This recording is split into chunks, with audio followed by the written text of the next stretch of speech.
Welcome back on career aspiring app. मैं Kamlesh sir. आज dear translation के सेशन में मैं आपको पढ़ाने चल रहा हूँ दूसरा टेंस, प्रेजेंट टेंस का दूसरा टेंस, और वह आपका है प्रेजेंट कॉन्टिन्यूअस टेंस। डियर, यह एक ऐसा टेंस है जो बहुत आसान है, बट इसमें कुछ ऐसे भी सेंटेंस आते हैं जो अक्सर हमें परेशान करते रहते हैं, और आज हम आपको उन्हीं सेंटेंसेस के बारे में बताने चल रहे हैं। उन्हीं सेंटेंसेस का ट्रांसलेशन कराएंगे जो हमें अक्सर परेशान करते हैं। अच्छा, बचपन से हमने यही जाना है कि वाक्य के अंत में रहा है, रही है, रहे हैं आएगा तो प्रेजेंट कॉन्टिन्यूअस होगा, और हम क्या करेंगे, इस एमआर लगाएंगे और वर्ब में आईएनजी लगा देते हैं। तो क्या डियर ऐसा होता है कि सारी वर्ब्स के साथ हम आईएनजी लगाते हैं? नहीं, कुछ ऐसी वर्ब्स होती हैं जिनके साथ हम आईएनजी का प्रयोग नहीं करते हैं, और वही वर्ब्स हमें क्या करती हैं, परेशान करती हैं। तो डियर, आज हम उन्हीं वर्ब्स के बारे में जानने चल रहे हैं, उन्हीं वर्ब्स को हम पढ़ने चल रहे हैं, और बड़ा मजा आने वाला है उन सेंटेंसेस को पढ़ करके। आप सरप्राइज हो जाओगे कि इन वर्ब्स में आखिर हम आईएनजी क्यों नहीं लगाते, क्या वजह है, और अभी तक हमने जो अनुवाद बनाया है सब में हमने आईएनजी लगाकर बनाया है। तो फिर इनमें वजह क्या है कि इन वर्ब्स के साथ हम आईएनजी नहीं लगाते हैं। तो आइए ज्यादा टाइम न लेते हुए हम इस टेंस के बारे में बात करते हैं। ठीक है, तो टेंस क्या कहता है जरा समझते हैं। यह आपका क्या है, present continuous tense, present continuous tense. अब हमने पढ़ा है कि यदि कोई कार्य वर्तमान समय में जारी हो, और कार्य के जारी होने का निश्चित या अनिश्चित रूप से समय न दिया हो, तो उसे हम क्या बोलते हैं, प्रेजेंट कॉन्टिन्यूअस टेंस कहते हैं। और इसकी हिंदी क्या होती है, अपूर्ण वर्तमान काल। ठीक है, तो डियर आपको इसके बारे में सही जानकारी लेना है तो मैंने एक इस पर स्पेशल वीडियो बनाया हुआ है टेंस पर आधारित कि प्रेजेंट इंडेफिनिट क्या होता है, प्रेजेंट कॉन्टिन्यूअस टेंस क्या होता है, प्रेजेंट परफेक्ट क्या होता है। इस पर मैंने एक अच्छा खासा लेक्चर दिया है, एक अच्छा खासा वीडियो बनाया है, क्लास लिया है। आप उसको जरूर देखिएगा, आपको पता चल जाएगा कि प्रेजेंट कॉन्टिन्यूअस टेंस किसे कहते हैं। फिलहाल फिर भी मैं यहाँ पे थोड़ी सी बात जरूर इस पर करना चाहूँगा। आइए यहां पर देखें कि क्या दिया है, कॉन्टिन्यूअस दिया है, कॉन्टिन्यूअस दिया है, और कॉन्टिन्यूअस जो है यह शब्द बता रहा है कि जारी होना। यह शब्द क्या बता रहा है, जारी होना बता रहा है। अर्थात हम यह कह सकते हैं कि कोई कार्य होगा जो निरंतर क्या होगा, चलता हुआ होगा। ठीक है, तो अगर हम ये कहें कि हम सबसे पहले जब भी कोई कार्य शुरू करते हैं तो किस टेंस में शुरू करते हैं?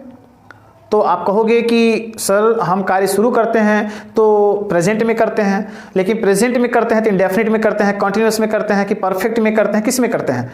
तो बात यह आती है कि कुछ लोग कहेंगे कि इंडेफिनिट में करते हैं। तो इसीलिए मैं कह रहा हूं डियर, आप कंफ्यूज मत हो, आप उस वीडियो को जरूर देखिएगा कि हम जब कार्य शुरू करते हैं तो हम इंडेफिनिट में शुरू करते हैं कि सबसे पहले कॉन्टिन्यूअस में करते हैं या कि परफेक्ट में करते हैं।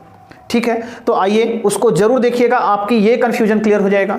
बट मैं आपको यहाँ पे बताना चाहूँगा कि हम सभी जब भी कोई कार्य प्रारंभ करते हैं तो हमेशा कॉन्टिन्यूअस टेंस में ही शुरू करते हैं, और यही कॉन्टिन्यूअस टेंस आगे चल करके क्या बन जाता है, प्रेजेंट परफेक्ट हो जाएगा, और फिर आगे चल करके क्या बन जाता है, परफेक्ट कॉन्टिन्यूअस बन जाता है। ठीक है, अर्थात हम ये कहें कि कॉन्टिन्यूअस टेंस से ही परफेक्ट टेंस उत्पन्न हुआ है, और कॉन्टिन्यूअस टेंस से ही परफेक्ट कॉन्टिन्यूअस टेंस उत्पन्न हुआ है, तो इसमें कोई असत्य बात नहीं है। अर्थात ये आपका जो कॉन्टिन्यूअस टेंस है यह सबसे पहला टेंस है। अर्थात हम जब भी कोई कार्य शुरू करते हैं तो सबसे पहले हम किस फॉर्म में काम शुरू करते हैं, कॉन्टिन्यूअस फॉर्म में शुरू करते हैं, और वही कॉन्टिन्यूअस फॉर्म आगे चल करके क्या बन जाता है, परफेक्ट, और परफेक्ट कॉन्टिन्यूअस बन जाता है। अब आप कहोगे कि सर इंडेफिनिट में शुरू करते हैं, तो आप मुझे बताइए क्या आप इंडेफिनिट में कोई कार्य करते हैं क्या? जैसे मैं कहूं मैं पढ़ाता हूं, मैं क्रिकेट खेलता हूं, तो क्या मैं क्रिकेट खेल रहा हूं?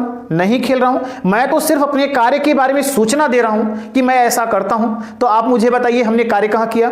कार्य नहीं किया, हमने कार्य के बारे में सूचना दिया। अब जब कार्य के बारे में सूचना दिया तो जब मैं उस कार्य को करना शुरू करूंगा तो वहां पर कौन सा टेंस आएगा? वहां पे कौन सा टेंस आएगा डियर? कॉन्टिन्यूअस टेंस आएगा। और वही कॉन्टिन्यूअस टेंस आपका एक ऐसा टेंस होता है जो सारे टेंस का निर्माण कर देता है। ठीक है, अगर हम ये कहें कि परफेक्ट और परफेक्ट कॉन्टिन्यूअस टेंस की उत्पत्ति कहां से हुई है, तो कॉन्टिन्यूअस टेंस से हुई है, तो इसमें कोई औचित्य नहीं है। आइए जरा यहां पर समझते हैं। हमने ये पढ़ा है कि यह कार्य का जारी होना बताता है। कार्य का जारी होना बताता है, कार्य का जारी होना बताता है। ठीक है, दूसरी बात ये कि ये जो कार्य जारी होगा वह किस समय में होगा, तो ये कार्य का जारी होना बताता है किस टेंस में? वर्तमान समय में। ठीक है, यह कार्य का जारी होना बताता है। बात क्लियर हो गई। दूसरी बात ये कि जब यह कार्य का जारी होना बताता है तो वह कार्य का जारी होना निश्चित या निश्चित रूप से समय नहीं बतलाता है। दूसरी बात ये कि यहां पर ध्यान रखें कि वाक्य जो मिलेगा, वाक्य के अंत में आपको क्या मिलेगा?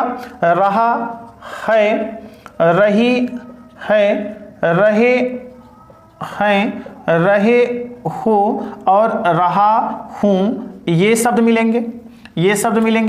रहा हूं और के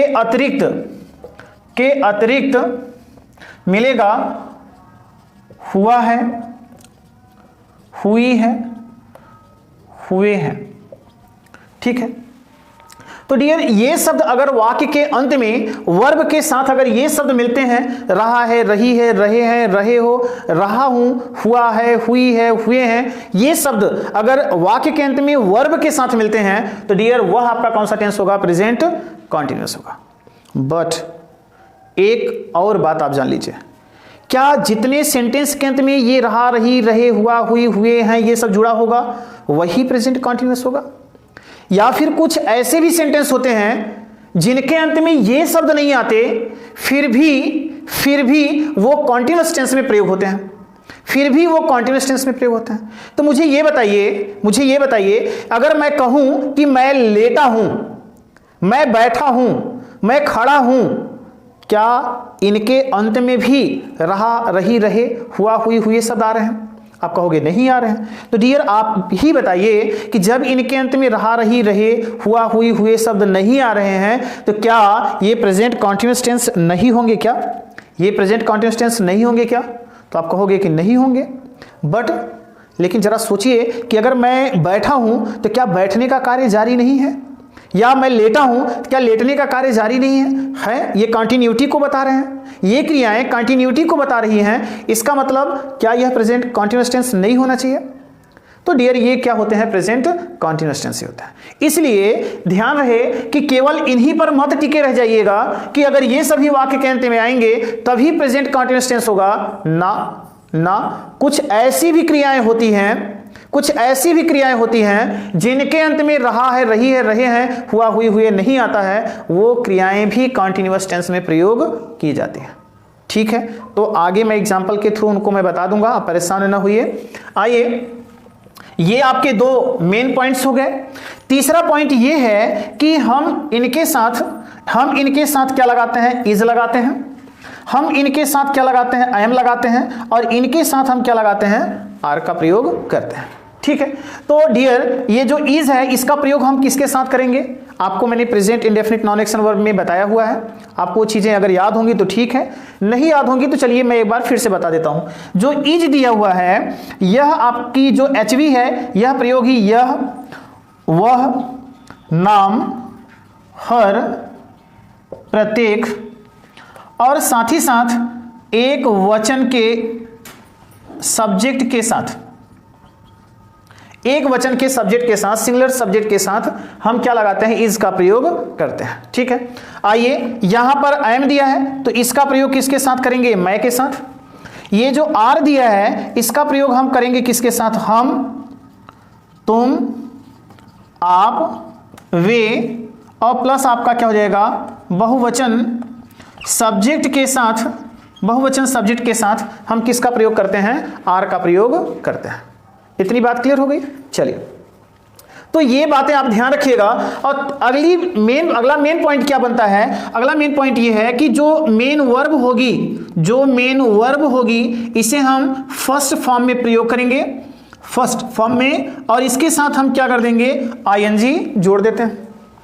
और इसी को हम क्या सुनते हैं, पढ़ते हैं, और कुछ लोग कहते भी हैं कि यह क्या है, आपका fourth form of the verb है। यह क्या होती है, आपकी fourth form of the verb. कहीं कहीं पे आपने पढ़ा होगा ING form of the verb होता है, आईएनजी वाली क्रिया आपने सुना होगा, ठीक है, या चौथी क्रिया का चौथा फॉर्म आपने सुना होगा। तो ये इसके मेन पॉइंट्स होते हैं इस टेंस के। आप इन टेंस के पॉइंट्स को आप नोट कर लीजिए, उसके बाद में फिर मैं आपको लेकर के चलता हूं सेंटेंस पर, ठीक है। चलिए नोट कर लीजिए।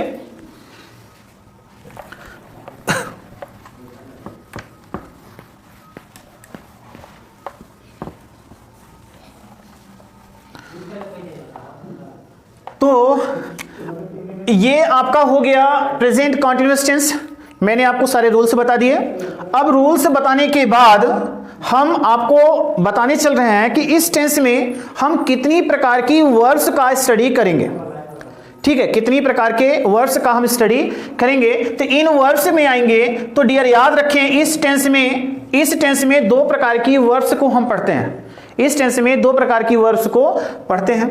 एक आपकी जो वर्ब होगी वह आपकी क्या होगी, एक्शन वर्ब होगी। एक आपकी वर्ब होगी एक्शन वर्ब होगी, और एक दूसरी जो वर्ब होगी वह होगी स्टैटिव वर्ब, स्टैटिव वर्ब होगी, ठीक है। अब आप सोचेंगे कि ये स्टैटिव वर्ब क्या होती है। तो डियर इसके पहले मैंने वर्ब पर आधारित एक क्लास लिया हुआ है, एक वीडियो बनाया है। आप स्टार्टिंग के जो वीडियोस हैं जहां पे मैंने टेंस के बेसिक चीजों को बताया है, तो वहां पर मैंने स्टैटिव वर्ब के बारे में भी बात की है। आप उस वीडियो को देखिएगा, आपको क्लियर हो जाएगा और आप समझ जाएंगे कि स्टैटिव वर्ब क्या होती है, ठीक है। तो देखिए दो प्रकार की वर्ब्स को हम पढ़ेंगे। एक वर्ब्स होगी एक्शन वर्ब, और दूसरी जो वर्ब होगी वह आपकी क्या होगी, स्टैटिव वर्ब होगी। इस एक्शन वर्ब को हम क्या बोल सकते हैं, कॉन्टिन्यूअस वर्ब भी कह सकते हैं। क्या कह सकते हैं, कॉन्टिन्यूअस वर्ब भी कह सकते हैं, ठीक है। ये जो वर्ब है, जो एक्शन वर्ब है, इस वर्ब के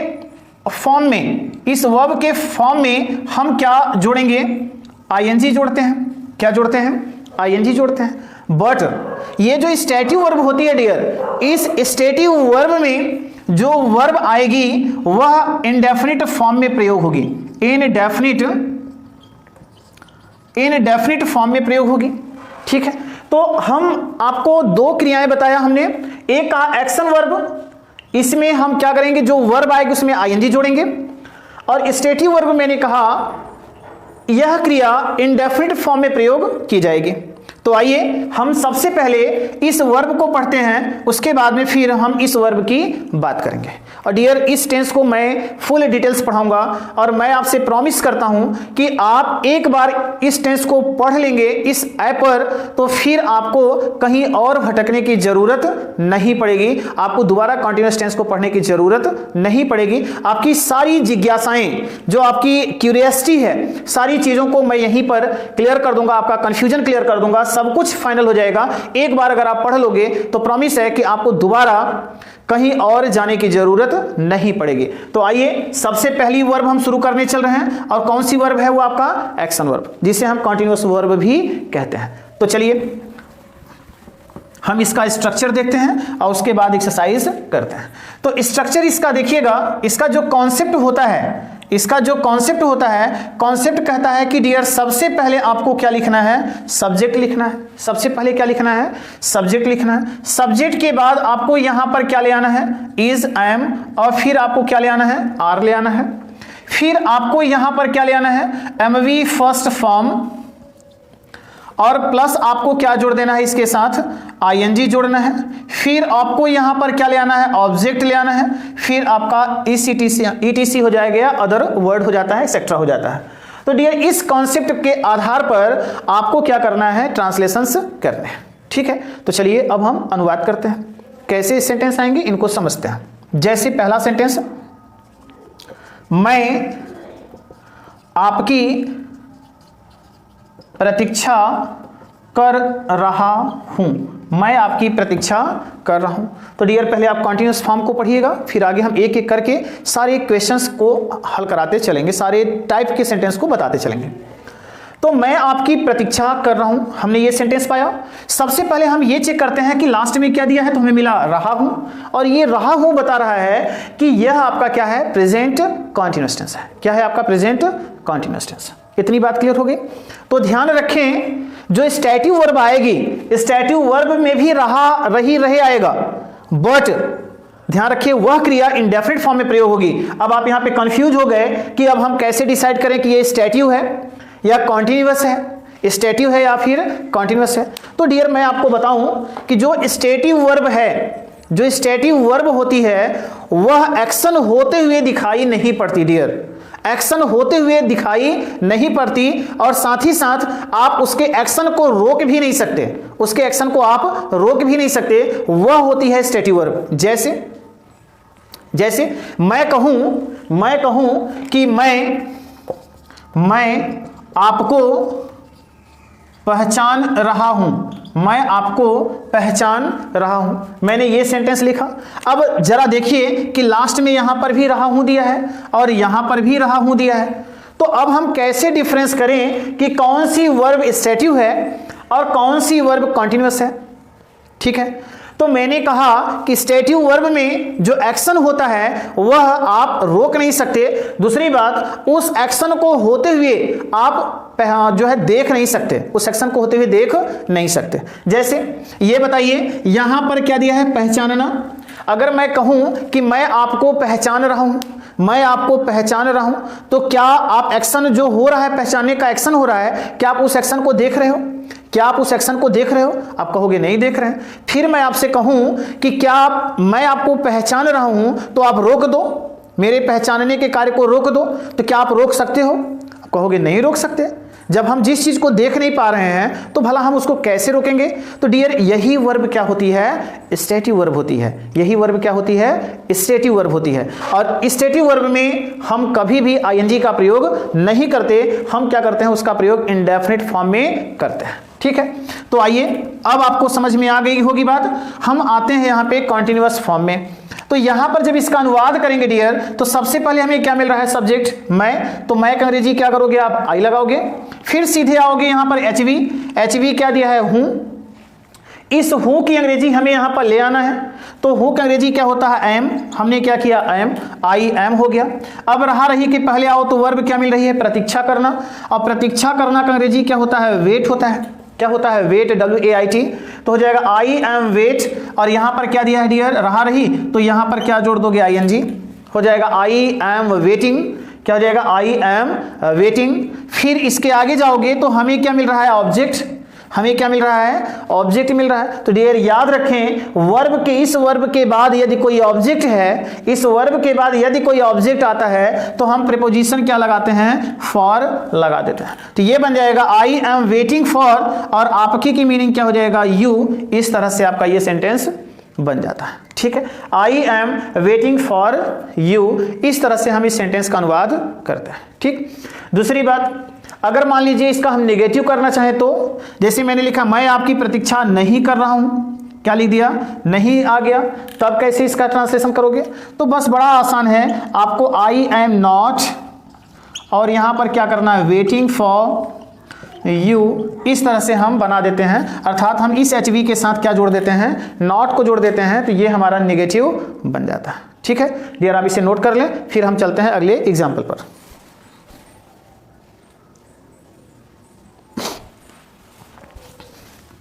चलिए आते हैं हम कुछ और एग्जाम्पल पर।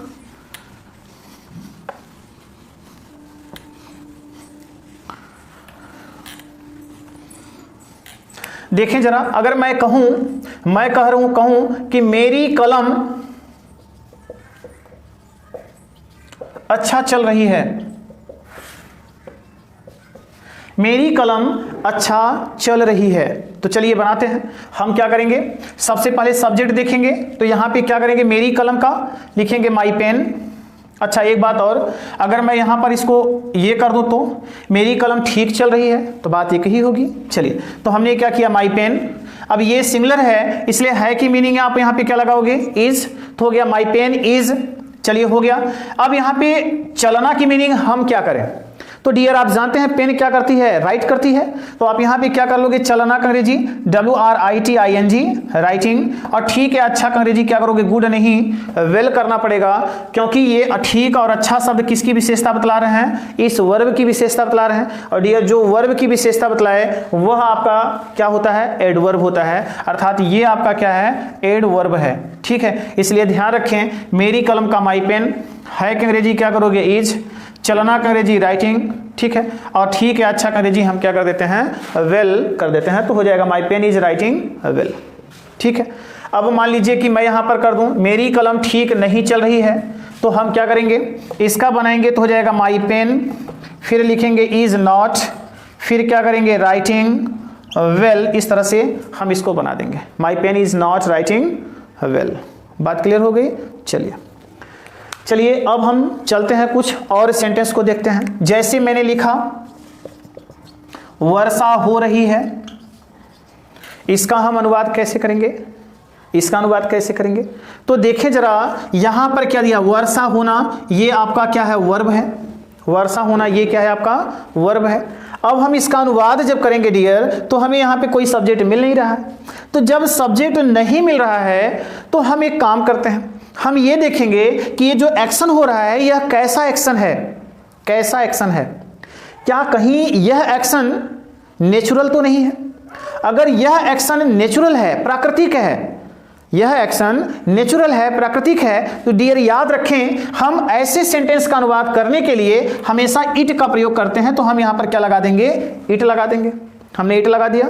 ठीक है, जब भी कोई कार्य नेचुरल एक्शन में हो, कोई नेचुरल एक्शन हो और वहां पे सब्जेक्ट न दिया हो डियर, तो वहां पे हम क्या लगाते हैं, सब्जेक्ट इट लगा देते हैं। तो इट लगाएंगे और है की अंग्रेजी क्या करेंगे, इज, इट इज हो गया।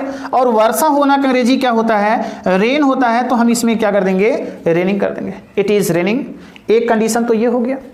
दूसरा कंडीशन क्या है कि हम इस वर्ब को चाहें तो क्या बना दें, नाउन बना दें, और नाउन बना करके हम कर सकते हैं। अब आप जैसे नाउन बनाओगे तो कैसे होगा, आप मुझे ये बताएं, वर्षा जब होती है तो वो नीचे आती है, गिरती है, तो ऐसी स्थिति में हम क्या करेंगे, वर्षा की अंग्रेजी क्या करेंगे, रेन, हाई की अंग्रेजी क्या करेंगे, इज, और होना का अंग्रेजी क्या हो जाएगा, फॉल, और क्या जोड़ दोगे, ING, तो लिखेंगे rain is falling, rain is falling. इस तरह से ये आपका बन जाएगा।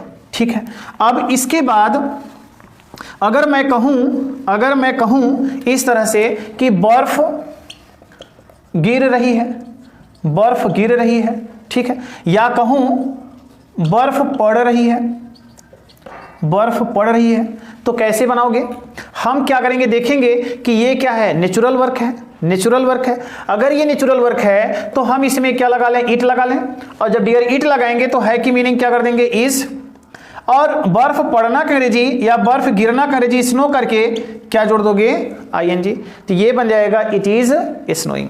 क्या बन जाएगा, इट इज स्नोइंग।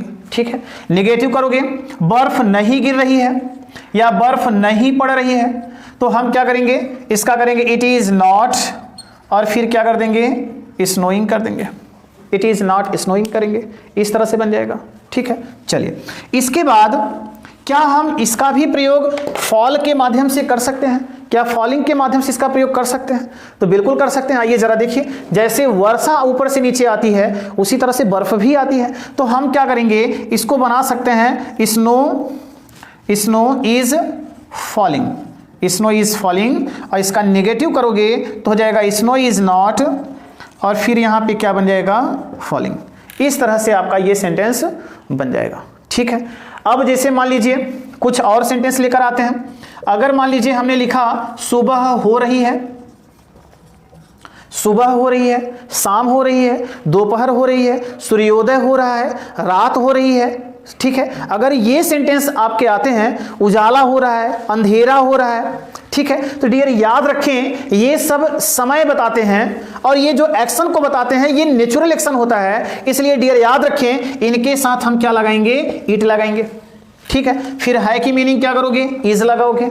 और सुबह होना, इसको हम क्या करेंगे, गेटिंग मॉर्निंग कर देंगे, getting morning. It is getting morning, इस तरह से हम बना लेते हैं, इट इज गेटिंग मॉर्निंग। अब मैं कहूं कि रात हो रही है, रात हो रही है, तो कैसे करोगे भैया, आप बना लो। सबसे पहले लगा लोगे इट इज, और फिर क्या कर दोगे, गेटिंग, और रात की अंग्रेजी क्या कर दोगे, night. It is getting night, इस तरह से आप बना सकते हो। अब इसी तरह से सूर्योदय हो रहा है, इट इज गेटिंग डॉन हो जाएगा।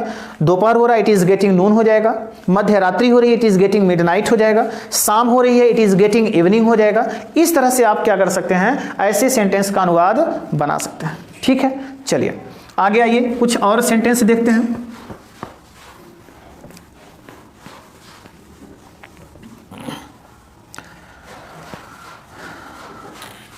अब मान लीजिए कि मैंने यहां पर लिखा, हमने यहां पर लिखा कि ट्रेन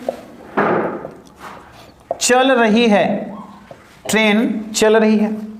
ठीक है, तो डियर यहां पर आप देखोगे तो आपको सब्जेक्ट यहां पे क्या मिल रहा है, ट्रेन मिल रहा है। ये ट्रेन क्या है, वाहन है। और डियर याद रखें, जब भी किसी वाहन की बात की जाए, किसी वाहन के एक्शन की बात की जाए, चलने की बात की जाए, तो याद रखें वहां पे चलना के अंग्रेजी हम क्या लगाते हैं, रन का प्रयोग करते हैं। क्या लगाते हैं, रन का प्रयोग करते हैं। कैसे, हम लिखेंगे यहां पर द ट्रेन, है के अंग्रेजी क्या लगाएंगे, इज, और चलना का अंग्रेजी क्या करेंगे डियर, हम यहां पर कर देंगे running. The train is running. और अगर मान लीजिए मैं कहूं ट्रेन नहीं चल रही है, नहीं चल रही है, तो ये हो जाएगा द ट्रेन, फिर इज नॉट करेंगे, और फिर हम यहां पर क्या कर देंगे, running. The train is not running. इस तरह से आप बना सकते हैं। जैसे बस चल रही है, बस इज रनिंग। बस नहीं चल रही है, बस इज नॉट रनिंग। साइकिल चल रही है, साइकिल इज रनिंग। साइकिल नहीं चल रही, साइकिल इज नॉट रनिंग। ऐसे आप इस तरह से बना सकते हैं। ठीक है, आगे देखिएगा, जैसे मैं कहूं काम चल रहा है, काम चल रहा है, तो अब एक कंडीशन आपको ध्यान रखना पड़ेगा।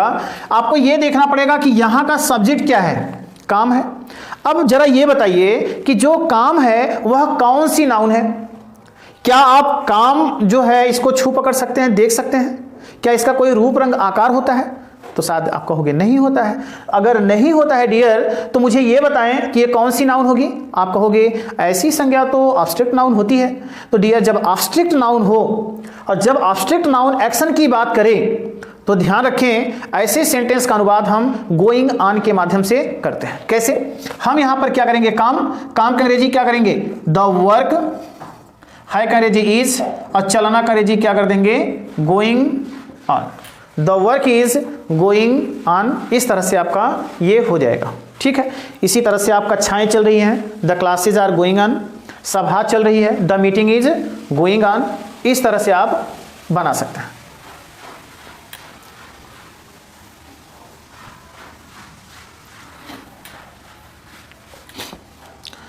अब जरा देखिएगा, अगर मैं कहूं टीवी चल रही है, टीवी चल रही है, फिर मैं कहूं पंखा चल रहा है, ठीक है, फिर मैं कहूं कंप्यूटर चल रहा है, तो इन सभी का अनुवाद हम कैसे करते हैं। आइए हम इसका बनाना चाहते हैं, तो हम इसका बनाएंगे टीवी इज ऑन। एक तो ये तरीका है, क्योंकि भाई ये बटन के माध्यम से, स्विच के माध्यम से चलाई जाती हैं, तो हम ऑन का भी प्रयोग कर सकते हैं। या फिर हम क्या कर सकते हैं, टीवी इज रनिंग कर सकते हैं, टीवी इज रनिंग कर सकते हैं। पंखा चल रहा है, हम क्या करेंगे, फैन इज ऑन कर सकते हैं, या फिर क्या कर सकते हैं, फैन इज रनिंग कर सकते हैं। ठीक है, कंप्यूटर चल रहा है, हम बना सकते हैं इसका कंप्यूटर इज ऑन, या फिर हम इसका बना सकते हैं कंप्यूटर इज रनिंग। तो डियर इस तरह से हम क्या कर सकते हैं, ऐसे सेंटेंसेस का अनुवाद हम कर सकते हैं। ठीक है, तो ये आप ध्यान रखें। अगर मान लीजिए निगेटिव टीवी नहीं चल रही है, तो क्या बन जाएगा, TV is not on, TV is not running. पंखा नहीं चल रहा है, fan is not on, fan is not running. Computer नहीं चल रहा है, computer is not on, computer is not running. ठीक है, तो डियर ये आपके रहे कुछ सेंटेंस। चलिए कुछ स्पेशल टाइप के जो सेंटेंस हैं हम उनको लेकर के मिलते हैं नेक्स्ट क्लास में, और आप मुझे कमेंट करके जरूर बताइएगा कि आपको यह वीडियो कैसा लगा। अगर अच्छा लगा हो डियर तो लाइक जरूर करिएगा, कमेंट करिएगा, शेयर करिएगा और साथ ही साथ चैनल को सब्सक्राइब करिएगा और करवाइएगा। ठीक है।